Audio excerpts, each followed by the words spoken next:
अस्सलाम वालेकुम dear students. Nutrition for ninth biology. Nutrition क्या है, न्यूट्रिएंट्स क्या हैं, ये क्यों ज़रूरी होते हैं और न्यूट्रिशन की बुनियाद पर ऑर्गेनिजम्स की टाइप्स हम डिस्कस करेंगे। Let's say what is nutrition?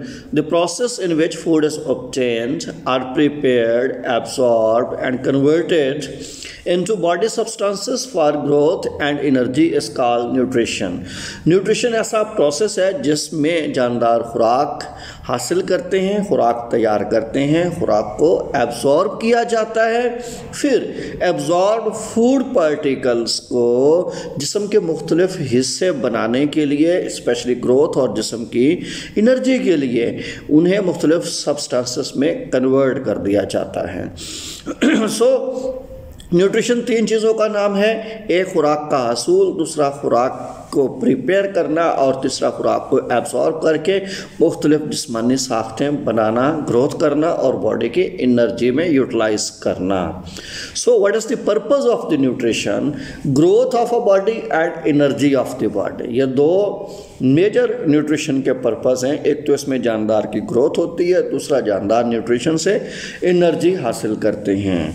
Let's say what are nutrients? These are the elements and compounds that an organism obtains and uses for energy sources। ये ऐसे एलिमेंट्स और कंपाउंड्स हो सकते हैं जिन्हें जानदार हासिल करके अपनी एनर्जी पूरी करता है, और for the synthesis of new materials, या फिर ऐसे कंपाउंड्स भी होते हैं जिन्हें जानदार अपनी बॉडी के अंदर नया मटेरियल, जिस्मानी साख्तें पैदा करने के लिए इस्तेमाल करता है। तो जो न्यूट्रिएंट्स हैं उनकी common example carbohydrate, proteins, lipids, fats हैं। तो याद रखिए, these are overall common examples of nutrients: carbohydrates, proteins, lipids and fats. No, अब यहाँ पर ऑर्गेनिजम्स की खुराक के लिहाज से, न्यूट्रिशन के लिहाज से दो टाइप्स मेंशन की गई हैं। उनमें से पहली टाइप है autotrophic organisms. The organisms which prepare their own food from inorganic elements. ऐसे जानदार जो इनऑर्गेनिक एलिमेंट से अपनी खुराक खुद तैयार करते हैं, उन्हें ऑटोट्रॉफिक ऑर्गेनिज्म कहा जाता है। For example, some bacteria, all algae and all plants। तो दुनिया के कुछ बैक्टीरिया, तमाम किस्म की एल्जी और तमाम किस्म के प्लांट्स ऑटोट्रॉफिक ऑर्गेनिजम्स हैं, और इनमें ऑटोट्रॉफी होती है, यानी ये जानदार थ्रू फोटोसिंथेसिस, क्लोरोफिल की मदद से अपनी खुराक खुद बना लेते हैं, इसीलिए इन्हें ऑटोट्रॉफिक ऑर्गेनिज्म कहा गया है। They obtain water, carbon dioxide and minerals from their surrounding environment. ये अपने इर्द गिर्द के माहौल से मिनरल्स, कार्बन डाइऑक्साइड और पानी हासिल करते हैं। And prepare their own food. फिर पानी और कार्बन डाइऑक्साइड को मिलाकर अपनी खुराक खुद तैयार करते हैं। This food is then used for growth and energy as well. तो इनकी तैयार करदा इनऑर्गेनिक मटेरियल से फूड को दो पर्पस के लिए इस्तेमाल करते हैं, एक ग्रोथ के लिए और दूसरा बॉडी एनर्जी के लिए। Heterotrophic organisms, these are second major types of organism with respect to nutrition category. The organisms which obtain their food from other organisms, ऐसे जानदार होते हैं जो दूसरे जानदारों से अपनी खुराक हासिल करते हैं। For example, most bacteria and all protozoans, fungi and animals। तो दुनिया के बहुत सारे बैक्टीरिया हेटरोट्रॉफ हैं, प्रोटोजोन हेटरोट्रॉफ हैं, फंजाई हेटरोट्रॉफ है, और इसी तरह से दुनिया के सारे एनिमल्स हेटरोट्रॉफ हैं। हेटरोट्रॉफिक ऑर्गेनिजम्स वो होते हैं जो अपनी खुराक को तैयार नहीं करते, यानी ये इनऑर्गेनिक एलिमेंट्स को ऑर्गेनिक फूड में कन्वर्ट नहीं कर सकते। इनमें लैक ऑफ क्लोरोफिल होती है, लिहाजा ये फोटोसिंथेसिस भी नहीं कर सकते। हाँ, तो ये दूसरे जानदारों से एनर्जी लेकर अपनी एनर्जी रिक्वायरमेंट पूरी कर लेते हैं। इनके भी दो पर्पस है न्यूट्रिशन के, एक बॉडी ग्रोथ और दूसरा बॉडी एनर्जी डेफिशिएंसी को पूरा करना होता है। एक और तरह से न्यूट्रिएंट्स को यूटिलाइजेशन, इस्तेमाल के लिहाज से दो तरह से कैटेगराइज किया गया है। और क्लासिफिकेशन है मैक्रो न्यूट्रिएंट्स और माइक्रो न्यूट्रिएंट्स। मैक्रो का मान ही ज़्यादा होता है। The nutrients which are required by plants in large quantities.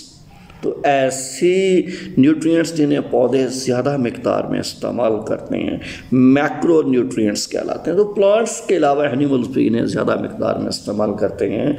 तो जो भी ऑर्गेनिज्म जिन फूड एलिमेंट्स को न्यूट्रिएंट्स को ज़्यादा मिकदार में इस्तेमाल करता है उन्हें मैक्रो न्यूट्रिएंट कहा जाता है। For example carbon, hydrogen, oxygen.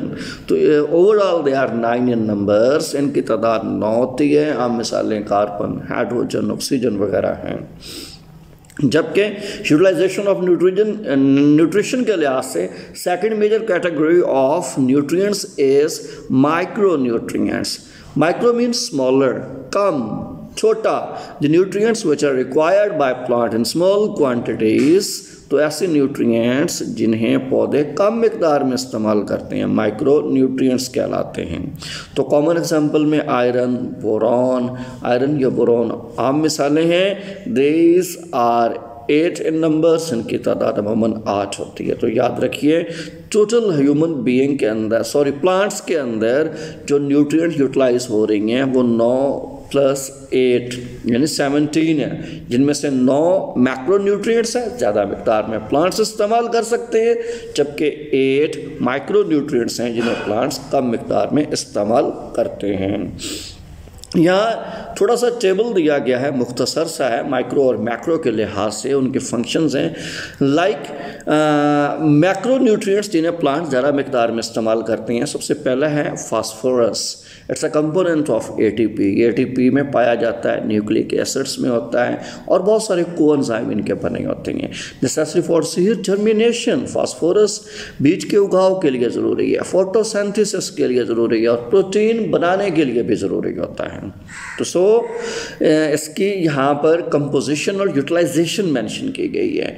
तो definitely phosphorus ATP, nucleic acid और कोएंजाइम बनवाता है, जबकि ये फंक्शन के लिहाज से सीड जर्मिनेशन, फोटोसिंथेसिस और प्रोटीन बनवाता है।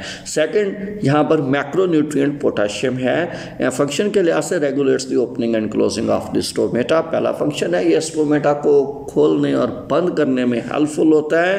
And then reduces water loss from the leaves. दूसरा मेजर फंक्शन ये है कि ये पौधों के पत्तों से पानी के अखराज को रोकता है, कम करता है। तीसरा मैक्रो न्यूट्रिएंट्स में सल्फर है। It's a component of protein, vitamins and enzymes. ये अमूमन प्रोटीन, विटामिन्स और एंजाइम का हिस्सा होता है। Now fourth macronutrients is calcium. It can activate enzymes. ये एंजाइम को एक्टिव करता है and is a structural component of cell wall. तो कैल्शियम प्लांट्स के सेल वॉल का मेजर हिस्सा होता है and influences water movement in cells, और पौधों के सेलों में पानी की हरकत को मुतासर करता है, कम या ज़्यादा करने की अहलियत रखता है। जैसे माइक्रो न्यूट्रिएंट्स विद एग्जांपल जिन्हें प्लांट्स कम मिकदार में इस्तेमाल करते हैं, ज़रा उनके हम रोल्स देखते हैं, फंक्शन देखते हैं। First one is iron. Iron is necessary for photosynthesis. पहला फंक्शन आयरन फोटोसिंथेसिस के लिए ज़रूरी होता है। Second, it can activate a lot of enzymes.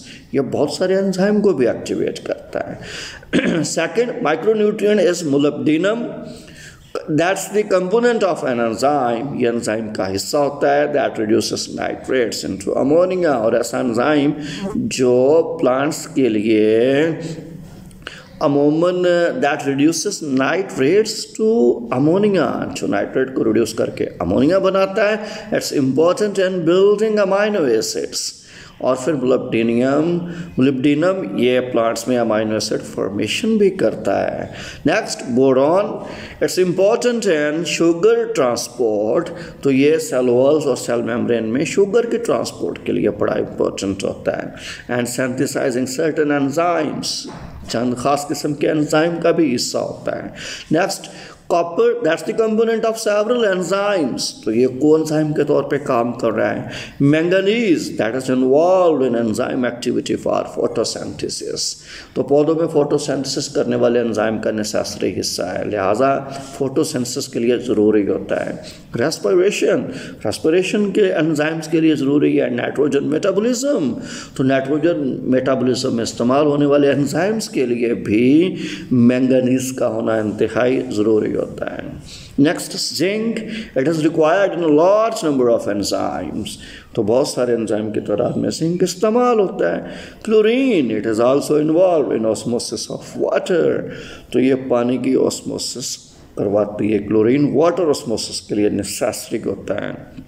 Next निकल, that is required in a nitrogen metabolism, तो ये भी प्लांट्स के नाइट्रोजन मेटाबॉलिज्म के लिए निकल का होना इंतहाई ज़रूरी होता है। तो दोस्तों, thank you for watching, stay blessed, Allah.